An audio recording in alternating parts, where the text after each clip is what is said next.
Hello students, welcome to EPG Pathshala. I am Dr. Arun Singh Thakur from University Institute of Hotel and Tourism Management, Punjab University, Chandigarh. After studying this module, students, you shall be in a position to understand the concept of location and its linkage with tourism, define map and its type, define map reading and what is the procedure of map reading, know the significance of map reading and its usage in tourism industry. So students, let us start with the introduction. Being a tourist, we often plan our holidays well in advance, discuss our choice of destination and in due course we make a complete research over the intending to visit destination. The primary thing which we often comes into our mind is the type of destination and its location. For this purpose, we either search Atlas or Google to understand the exact location of the place.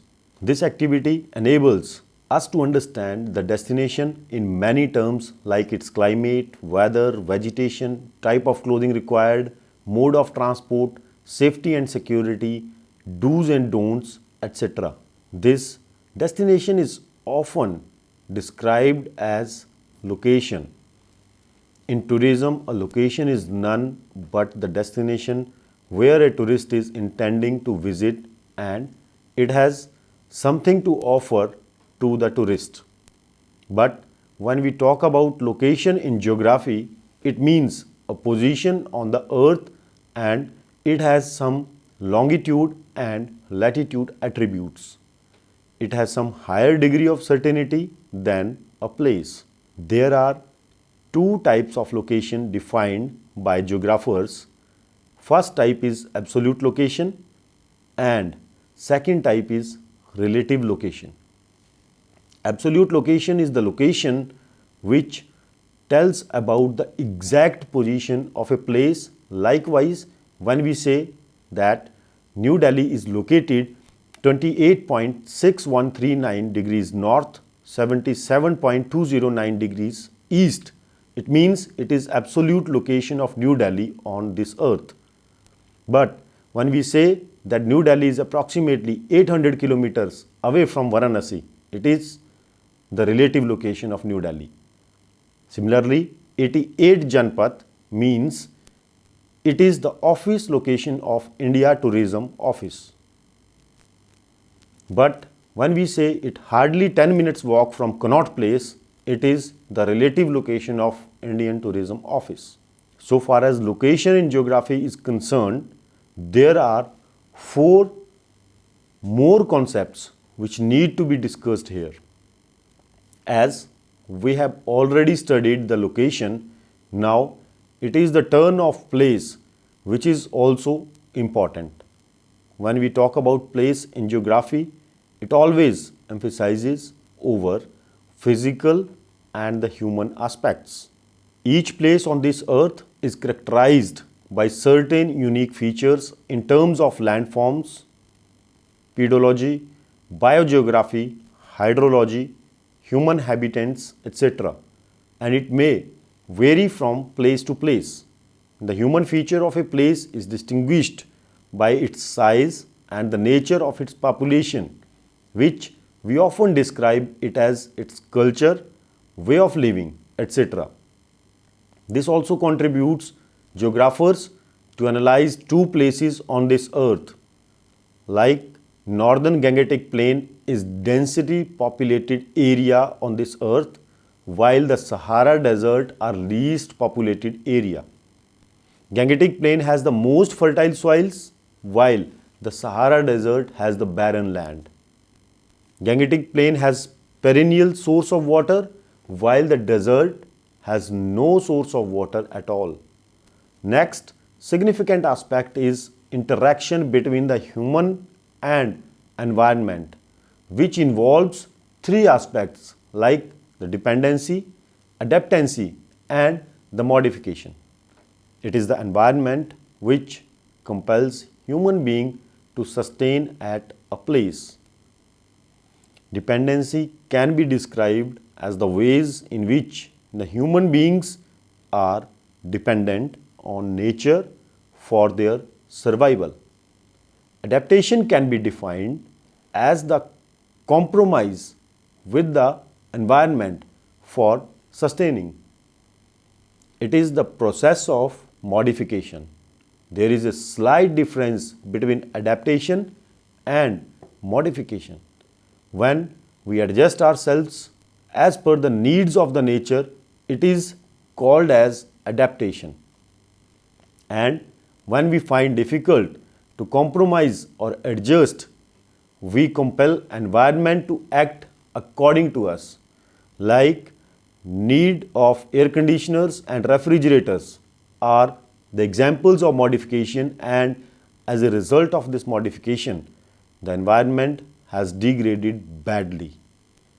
Movement is another aspect in terms of geography, which does not emphasizes only on immigration of the people, emigration and distribution of the human beings, but also of transportation of goods as well as the ideas throughout the globe. Emergence of continents, islands, exploration of the moon and the planet Mercury is the example of movement of human population from one place to another. Trade and commerce also emerged out of it, and the last is the movement of the ideas. It is the exchange of ideas that brings uniformity on the earth and brings growth and prosperity. Region is the last aspect of the concept. A region has been defined as a composition of places with unique characteristics and in terms of physical or the human. Examples like the boundary of a specific district, state, country or the continents. All these components play a key role in tourism too. A destination of a visit may be location, place, region or anything which may be dominated by human beings. This place is quietly different than the native place in terms of its culture, climate and environment. The place may be well connected with best kind of transportation, infrastructure, facilities, etc. The essential information gathered well in advance regarding time, money, food, temperature, clothing required, nature of people, etc. for a locale will no doubt contribute into an ever memorable journey. Then we will have an introduction to map and its types. Maps are one of the most important tools of geography. It provides the world's information in a very simple and visual way. There are various types of maps and diagrams used by the geographers for depicting various types of geographical information. A map, in a simple word, can be defined as a symbolic representation on a flat surface of the selected features of the earth or part of its area, plane surface, and shows them in their respective shape and size, and this representation is true to the scale and depicts directions accurately. The map also depicts the relationship between objects, themes and regions.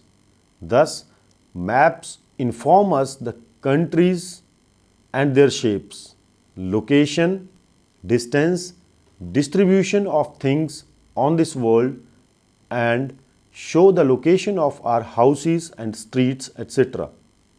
The term cartography is used to denote the art and technique of map and chart making.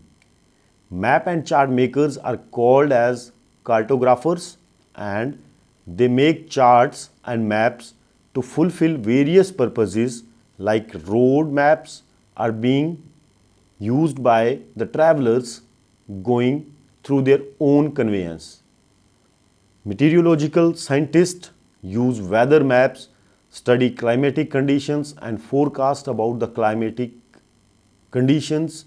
City planners study this map to understand the land use pattern of the specific area. Thus, the maps have to become indispensable for geographers and geologists in studying the earth. Further, we will discuss about the features of a good map. A map comprises of the following ingredients. The first one is the scale. The earth is very large and it cannot be depicted either in a sheet or a cloth of a paper. Hence, we use maps to show areas much smaller in their actual size. For making a map, one has to reduce the drawing to some degrees depending upon the actual size of the area to be represented. If a map is designed without using scale, it will show the entire area as well as the distance between them inaccurate. Therefore, scale is the necessary element that helps in maintaining accuracy in terms of the area and distance. Through this technique, the actual distance of 2 points on this earth will become too small and can be represented easily. A scale indicates the relationship between the actual distance on the earth and the distance on the map. This relationship can be expressed either by a graphic scale, verbal scale, or through a representative fraction. The most common type of scale is the bar scales used to denote measuring distance and is marked off in miles, kilometer, or any other unit used for measuring distance. There are various techniques through which a map is drawn can be represented. The very first scale is verbal scale or the statement scale, which indicates 1 inch on the map is equal to 1 mile on the ground, or 1 centimeter is equal to 1 kilometer on the ground. The representative fraction FR is another technique using in the scaling. The FR has no specific units and is often represented through the fraction ratio like 1/1 lakh or 1:1 lakh. This means that 1 unit of distance on the map represent 1 lakh unit of distance on the ground, or 1 centimeter on the map represents 1 lakh centimeters on the ground, or 10 kilometers. 1 inch on the map can represent 1 lakh inches on the earth, or 20 kilometers, or the miles. RF can also be expressed as a true fraction, that is 1/1 lakh, which means numerator denotes the distance on the map while the denominator represents the ground distance represented by the map distance. The next scale is graphical scale, which is a line of definite length and is divided into a number of parts, and each part is allotted with some value of distance on the map. For an example, a 10 centimeter long line will be divided into 10 parts, that is 1 centimeter each. The value of ground distance represented by each of division will be 1 kilometer and it will be marked as first division. The value represented by 2 divisions will be marked as 2 kilometers and so on.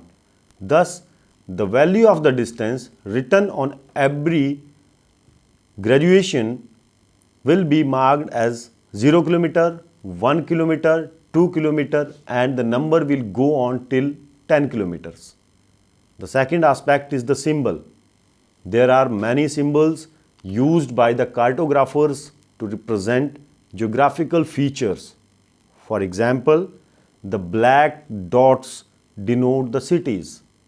The encircled stars denotes the capital, and there are different sorts of lines like the dark lines as country boundary line, state boundary line, roads, national or state, rivers, rail, etc. Colors are also used as symbols. Green denotes the forest, tan denotes the desert, blue represent water. There are some maps that show relief also. These are represented by the contour lines. These lines connect points that have equal elevation. The third aspect we will discuss is the grid. There are many maps that follow a grid pattern, that is a series of crossing lines that form square or rectangle. These grid lines help in identifying the places on the map. The grid lines are formed by longitude and the latitude lines. These lines are numbered, and the intersection of longitude and latitude lines are called as the coordinates, and it helps in tracing the exact position of the place on the map. Every grid line is allotted with numbers and letters.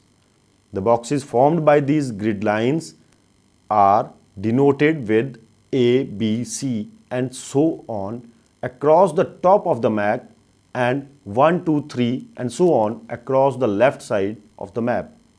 Besides the previously mentioned features, there are some other features that appear on the map and are equally important and help out in studying the map, like date, orientation, title, author, index, legend, and the sources. The title of the map informs the map's type.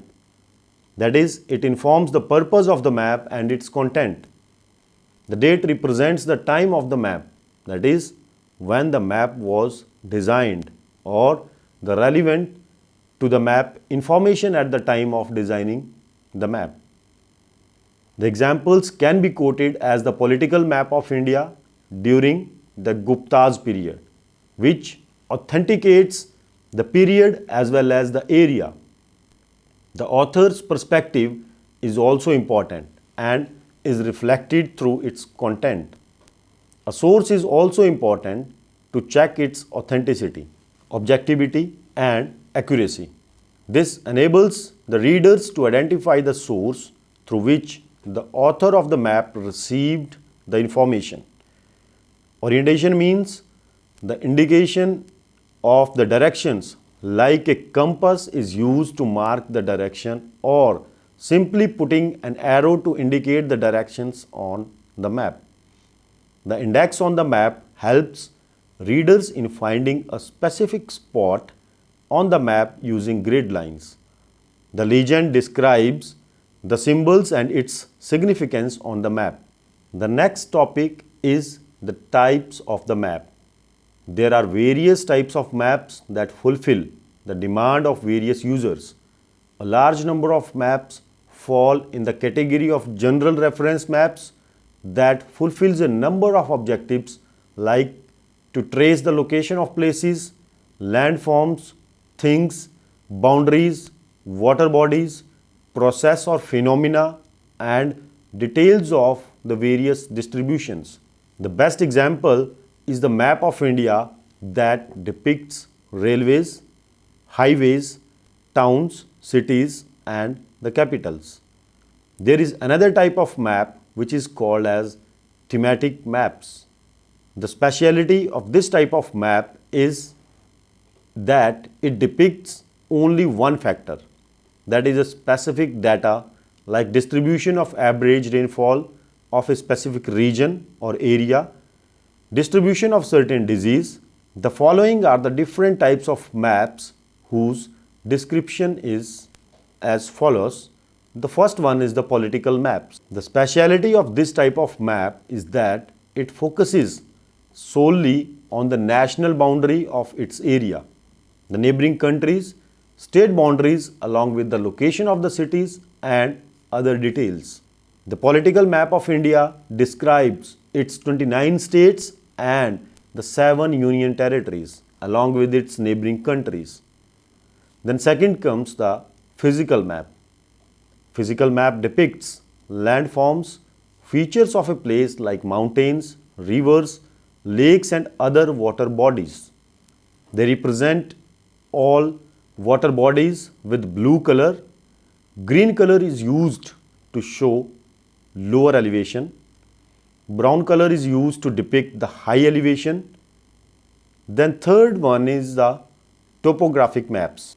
In this type of map, contour lines are used in place of the colors to represent changes in the landscape. Topographic map is a very much similar to the physical map. Contour lines are placed normally at topographic map, spaced at a regular interval to show changes in the elevation. Then comes the climate maps. The speciality of this type of map is that they solely deal with the information about the climate of an area. Such maps many a times depict specific climate zones of a specific area based on its temperature, the amount of snowfall and the average days of cloudy atmosphere. Then comes economic or the resource maps. In this type of map, the specific type of economic activity prevailing in a specific area or the specific type of natural resources available in the specific area is represented through different shades of the colors or the symbols. Then comes the road maps. It is also called as the tourist map because it shares the information like destinations, monuments, recreational centers, means to approach, roads and highways along with the distance, hotels and restaurants, and airports and the major railway stations. More or less, this type of maps fulfill the requirement of a traveler who seeks to travel by his own conveyance. Highways are marked with red colors while others with lighter color. Then comes Atlas. It is a collection of various types of maps of the earth or part of it. It is a bundle of various types of maps and shares information like political, social, natural, religious, and economic statistics. The next is the world map. A world map is a map of all the surface of the earth. This type of map generally focuses either on the political features or the physical feature. A political map depicts the territorial boundaries and human settlement. A physical map shows the physical attributes of the earth like mountains, soils, land use, patterns, etc. Besides previously discussed types of maps, there are some other categories of the maps which show the nature of the data. They are called as qualitative map as well as quantitative maps. A qualitative map is one that describes the happening of a phenomena.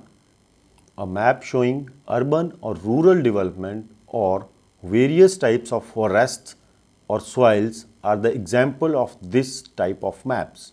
The quantitative maps describes about the happenings of the phenomena along with its degree or the amount, like the map showing the distribution of population density or the total snowfall in an area are the examples of such maps. The next we shall be discussing about representation on the maps.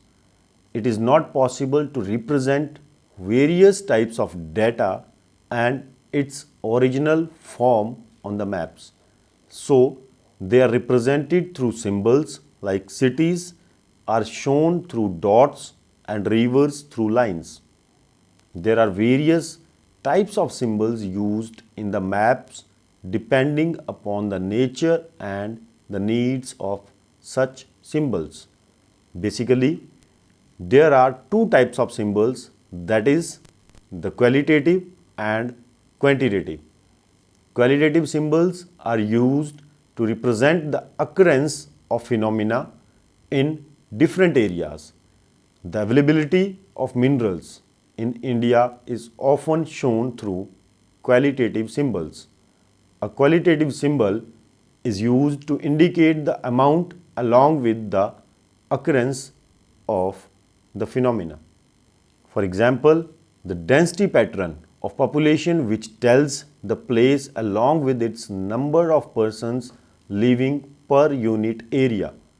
Besides the above two representations, there are some other means of representation like point symbols which are used to indicate the specific locations of features and are small in size.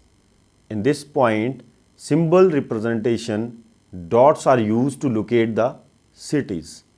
Line symbols are used to indicate roads, railways and rivers.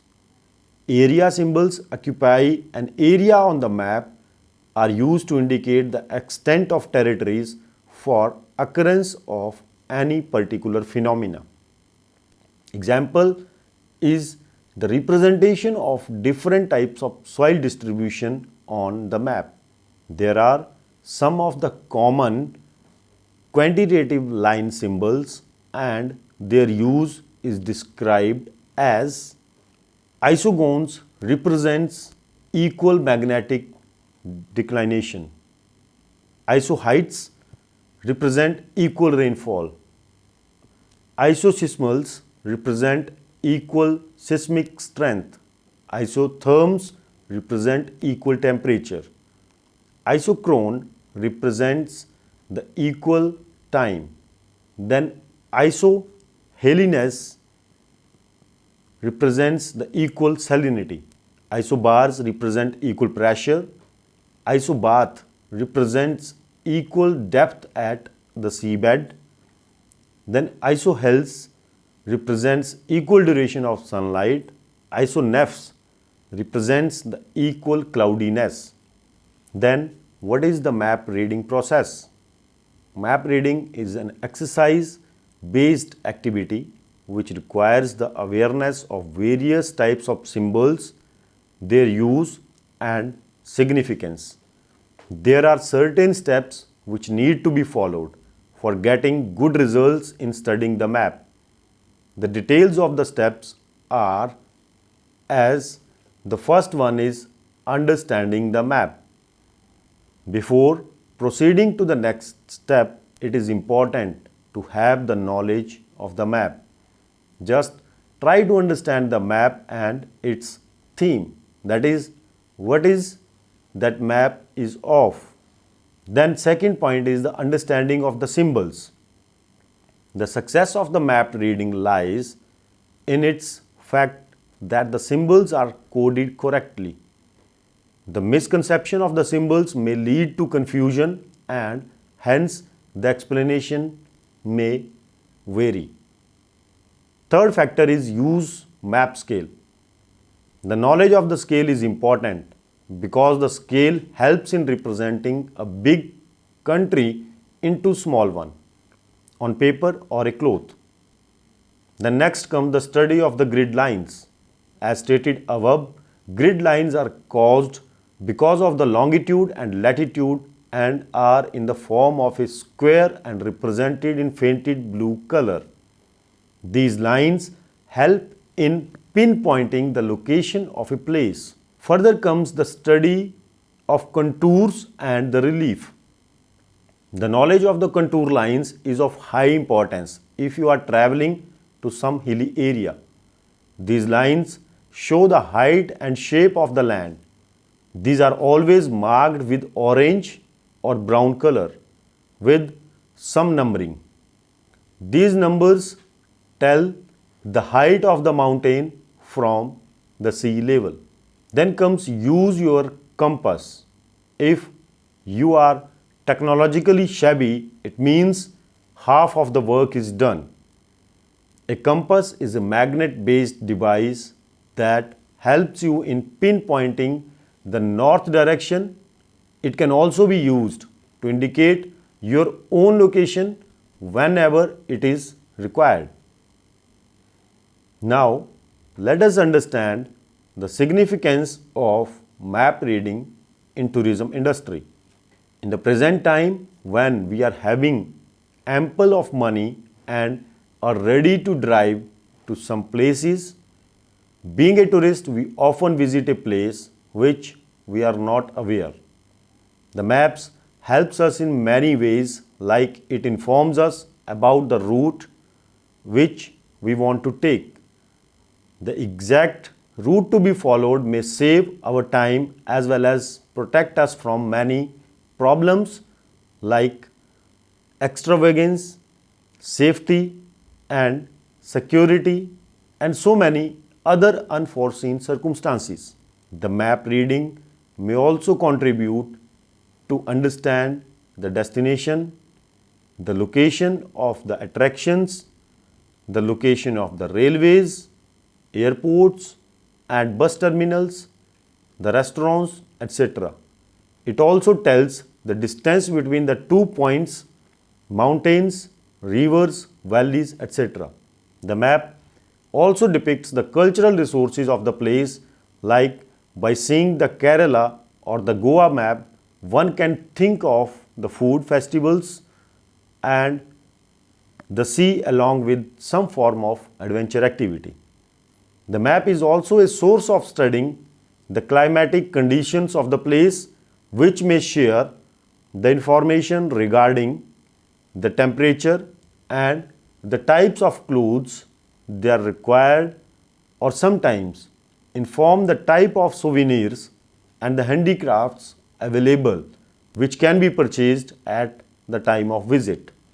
In the end, let us summarize what we have learned in this module. To conclude, it can be said that geography plays an important role in the life of everyone. The geography, whether it is cultural, regional, natural or whatever type, has its contribution.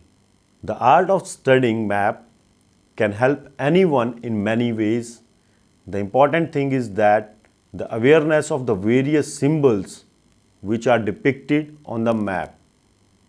There are many types of maps which are fulfilling the motive of its various users.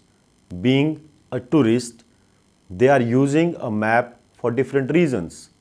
The tourists are using it for identification of destination, means to reach the destination, the climatic conditions, the places of interest, itinerary preparation, finding recreational activities available at the destination, and for many other reasons. That's all. Thank you very much.